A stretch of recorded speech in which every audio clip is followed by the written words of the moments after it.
नमस्कार मंडळी, कसे आहात आपण सगळे? तर आपल्या सगळ्यांचं पुन्हा एकदा स्वागत आहे नवीन एका धमाकेदार पॉझिटिव्ह व्हिडिओमध्ये. तर मंडळी, तुम्हाला थंबनेल आणि टायटलवरनं अंदाज आलाच असेल की आज आपण गणेश शिंदे यांच्याबद्दल बोलणार आहोत. त्यांच्याविषयी आपण हे आपला पहिलंच पॉडकास्ट करत आहोत आणि त्यांच्याबद्दल सांगायचं झालं तर तुमच्यापैकी बरेच जण त्यांना ओळखतसुद्धा असतील, कारण की ह्या दोघंही नवरा बायकोचा जो प्रवास आहे तो टिकटॉकपासून सुरू झाला होता. टिकटॉकवरती अगदी फेमस हे जोडपं होतं. कॉमेडीच्या माध्यमातून अगदी लोकांना खळखळून हसवत होते ते. पण तुम्हाला माहिती आहे की टिकटॉक जे आहे ते आपल्या भारताने बॅन केलं आणि त्यानंतर बरेचसे जे टिकटॉक स्टार होते ते हळूहळू आता यूट्यूबकडे वळले आहेत. तर त्यातच गणेश शिंदे जे आहेत ते सुद्धा आता यूट्यूबर आहेत. तर 1 मिलियनच्या पुढे त्यांचे सबस्क्रायबर्स आहेत आणि अतिशय चांगला असा त्यांचा संसार आहे.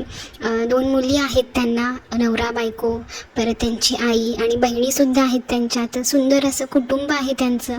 तर आज आपण त्यांच्याविषयी थोडंसं बोलणार आहोत. चला मंडळी, सगळ्यात आधी मी सांगू इच्छिते की मी माझ्या व्हिडिओच्या माध्यमातून कोणाबद्दलही हेट पसरवण्याचा प्रयत्न करत नाही, कोणाबद्दलही निगेटिव्ह बोलत नाही.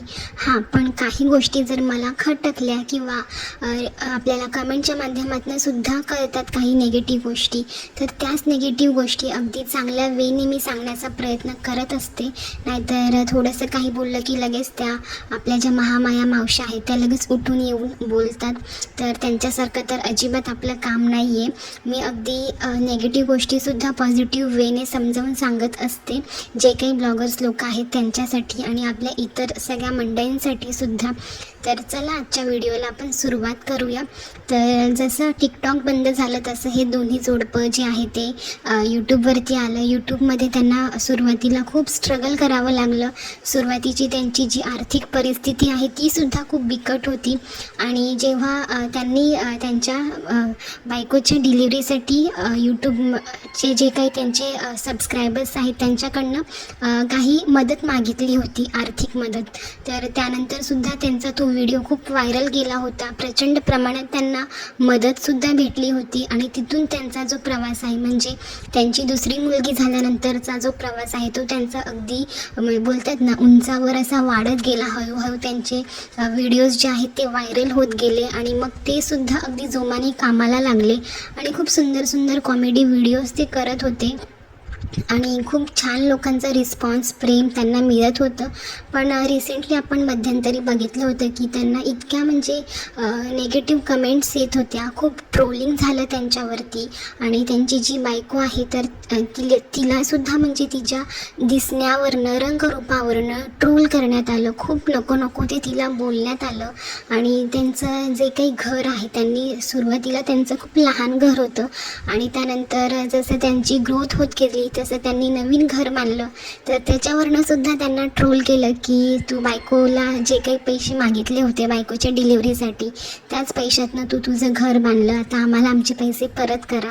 असे सुद्धा खूप त्यांना म्हणजे बोलतात ना मेंटली हरास्ड करणारे कमेंट्स यायचे, मेल्स यायचे आणि खूप म्हणजे टॉर्चर करण्यात आलं होतं त्यांना मध्यंतरी. पण तरीही योगिता आणि गणेश जे आहेत ते अजिबात त्यांच्या कामापासून ते लांब राहिले नाहीत. ते अगदी न चुकता दररोज व्हिडिओ टाकत राहिले आणि फायनली त्यांचे 1 मिलियन सबस्क्रायबर्ससुद्धा कंप्लीट झाले यूट्यूबवरती. तर मध्यंतरी असेही त्यांना खूप ट्रोलिंग होत होतं की सुरुवातीला तू म्हणजे खूप चांगले व्हिडिओज दाखवत होता आणि त्यामुळे लोक तुझ्याशी कनेक्ट झाली होती, पण जशी त्याची ग्रोथ झाली तशी त्याचा जो गर्व आहे तो वाढला, असंही लोकांनी त्यांना ट्रोल केलं. आणि घराचं सांगायला झालं तर ती गोष्ट मलासुद्धा पटण्यासारखी नव्हती, कारण की सुरुवातीला त्यांनी जेव्हा यूट्यूबमधनं त्यांना काही इन्कम मिळायला लागलं तेव्हा त्यांनी थोडंसं अजून वेट करून अगदी सुंदर असं घर त्यांना बांधता आलं असतं, थोडंसं धीर धरून. पण त्यांनी घाईमध्ये अगदी वेगळ्या पद्धतीने घर बांधलं, सिमेंटच्या विटांचं काहीतरी ते. आणि त्यानंतर ते घर बांधून झाल्यानंतर त्यांनी पावसाचा त्यांना खूप त्रास झाला, तर त्यानंतर त्यांनी अजून एक घर बांधलं. तर म्हणजे खूप पैसा जो आहे तो त्यांनी घरासाठीच त्यांनी वाया घालवला असंही म्हणायला हरकत नाही आहे. कारण की जसा जसा पैसा येत गेला तसं तसं ते बोलतात ना, गाडी घेणं ठीक आहे, एखादंही म्हणजे तो प्रत्येकाचा पर्सनल चॉईस असतो की पैसा जो आहे तो आपण कशा वेने म्हणजे आपण खर्च करायचा किंवा काय आपल्या चैनीच्या वस्तू घ्यायच्या. पण आपलं जे मेन घर असतं ना, ते प्रत्येकाचं स्वप्न असतं की आलिशान घर असावं. भलेही ते छोटं असेल मोठं असेल, पण मला समाधान वाटेल किंवा मनाला सुख, समाधान, शांती देणारं घर असेल असं मी घर बनवेल. ते हळूहळू का होईना पण माझ्या मनासारखं मी घर करेल. पण खरंच गणेश दादा, तुम्ही खूप घाई केली असं म्हणायला हरकत नाही आहे. कारण की तुम्ही सुरुवातीला घर बांधलं ते काही इतकं टिकलं नाही. पावसामुळे तुमचं जे छत आहे म्हणजे जो स्लॅब आहे तो सुद्धा पडला होता आणि बांधकामसुद्धा इतकं नीट केलं नव्हतं. त्यामुळे तुम्ही अजून दुसऱ्या घरावरती जो पैसा आहे तो वेस्ट घालवला असंही म्हणायला हरकत नाही आहे. तर तुम्ही जर थांबून थोडासा धीर धरून एकदम पैसे जमा करून जर अगदी पक्कं घर बांधलं असतं ना, तर बोलतात ना, सोने पे सुहागा झालं असतं. पण काही नाही. आणि त्यानंतर तुम्ही जे काही कार वगैरे घेतले होते गणेश दादांनी, तर त्या कारवरनं सुद्धा त्यांना ट्रोलिंग केलं होतं. तर ह्या सगळ्या गोष्टी त्यांच्यासोबत घडत गेल्या आणि लोकांचं हेही म्हणणं आहे की सुरुवातीला कॉमेडी व्हिडिओ होते म्हणून आम्ही तुला बघत होतो, पण आता खूप साऱ्या पर्सनल गोष्टी ते शेअर करतात त्यांच्या व्लॉगच्या माध्यमातून. जसं की आपली घरगुती भांडणं असतील, योगिता आणि तिच्या माहेरच्यांची भांडणं असतील किंवा गणेश दादा आणि त्यांच्या बहिणींची भांडणं असतील. तर या सगळ्या गोष्टी सोशल मीडियावरती आणून लोकांची सिंपती गोळा करणं आणि त्यातनं अर्निंग करणं, ह्या सगळ्या गोष्टी सुरू केल्या होत्या त्यांनी मध्यंतरी. त्याचबरोबर आयफोन जो आहे तो पाण्यात पडला होता, हे सुद्धा त्यांनी शूट करून अपलोड केलं होतं. त्याच्यावरनं सुद्धा प्रचंड त्यांना ट्रोल केलं होतं. म्हणजे ज्या बेसवरती त्यांना सबस्क्रायबर्स भेटले होते, इतकं लोकांचं प्रेम भेटलं होतं कॉमेडीच्या व्हिडिओच्या माध्यमातून, तो बेसच त्यांनी चेंज केला आणि आपलं व्लॉगिंग चॅनल स्टार्ट केलं आणि आपलं जे बोलतात ना घरगुती ड्रामा, ते सगळं दाखवण्याचं काम त्यांनी सुरू केलं. त्यामुळे लोकांनी त्यांना प्रचंड ट्रोल केलं, निगेटिव्ह कमेंट्स येत गेल्या. म्हणजे योगिताबद्दल सुद्धा खूप काही बोललं गेलं की ती कशी दिसते, किती घाणेरडी राहते, घरामध्ये किती पसारा ठेवते, मुलींकडे लक्ष देत नाही, स्वच्छता ठेवत नाही, अशा बऱ्याचशा गोष्टींवरनं त्यांना ट्रोलिंग करण्यात आलं होतं.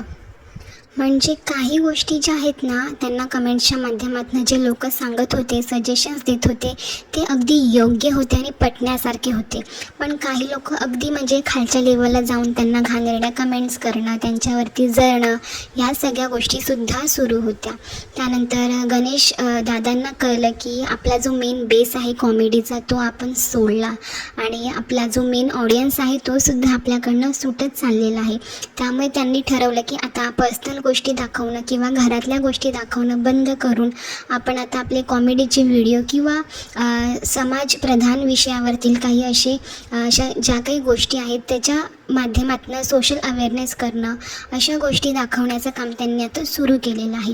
त्यामुळे त्या गोष्टीला त्यांना रिस्पॉन्स देखील चांगला मिळत आहे. तर गणेश दादा, तुम्हाला एवढंच सांगायचं आहे की तुम्ही खूप म्हणजे शून्यातनं वरती आलेला आहात आणि इतकं सगळं काही तुम्हाला भरभरून आता मिळालेलं आहे. यूट्यूबकडनं म्हणा, यूट्यूबचे जे काही सबस्क्रायबर्स आहेत त्यांच्याकडनं म्हणा, पैसा असेल, नाव असेल, आदर असेल, या सगळ्या गोष्टी तुम्हाला मिळत गेलेल्या आहेत. तर त्या तुम्ही अशा पद्धतीने गमावू नका आणि कुठचीही गोष्ट करताना अगदी 2 नाही तर 10 वेळा विचार करा आणि त्यानंतरच ती गोष्ट करा. जसं की तुमच्या घराच्या बाबतीत झालं आणि बऱ्याचशा गोष्टी आहेत ज्या तुम्हाला माहिती आहेत, त्यामुळे विचारपूर्वकच करा. कारण की तुम्हाला जे काही एवढ्या लोकांचं प्रेम भेटलेलं आहे ना, ते मिळण्यासाठी सुद्धा तुम्ही खूप कष्ट केलेले आहेत आणि तुमचं नशिबाने सुद्धा त्यात तुम्हाला साथ दिलेली आहे. त्यामुळे ह्या सगळ्या गोष्टी तुम्ही अगदी छोट्या कारणामुळे म्हणजे व्लॉगिंगच्या माध्यमातून चुकीच्या गोष्टी पसरवणं किंवा फॅमिली ड्रामा दाखवणं किंवा घरातील भांडणं दाखवणं, यामुळे तुमचा मेन ऑडियन्स तुम्ही गमावू नका, हे मला तुम्हाला सांगायचं होतं या व्हिडिओच्या माध्यमातून. बाकी आता जे तुमचे व्हिडिओ आहेत ते खरंच खूप सुंदर असतात. अगदी खळखळून तुम्ही पुन्हा लोकांना हसवायला लागले आहात, तर ही खूप पॉझिटिव्ह गोष्ट तुमच्यामध्ये मी बघितली. आणि योगिता, खरंच ज्या काही तुला पॉझिटिव्ह कमेंट्स येतात ना, त्या तू इम्प्लिमेंट करण्याचा प्रयत्न कर. जेव्हा तुम्ही घरातले सीन दाखवता किंवा व्लॉगिंगसुद्धा तुम्ही जर नॉर्मल दाखवत असाल तर खरंच तू घरातील स्वच्छता असेल किंवा मुलींकडे लक्ष देणं देणं असेल, स्वतःकडे लक्ष देणं असेल, तर या गोष्टीसुद्धा तू आवर्जून कर. कारण की बराचसा महिला वर्ग तुला फॉलो करतो आणि जर त्या काही तुला सजेशन देत असतील ना, तर अगदी पॉझिटिव्ह वेने तू घेत जा. चला तर मंडळी, आणि तुमचे काय विचार आहे ते सुद्धा मला कमेंट बॉक्समध्ये कळवा. तर आजचा व्हिडिओ मी इथेच संपवते. भेटूया आपण अशाच एका धमाकेदार व्हिडिओसोबत. तोपर्यंत सगळ्यांनी आपापल्याने आपल्या कुटुंबाची काळजी घ्या. बाय.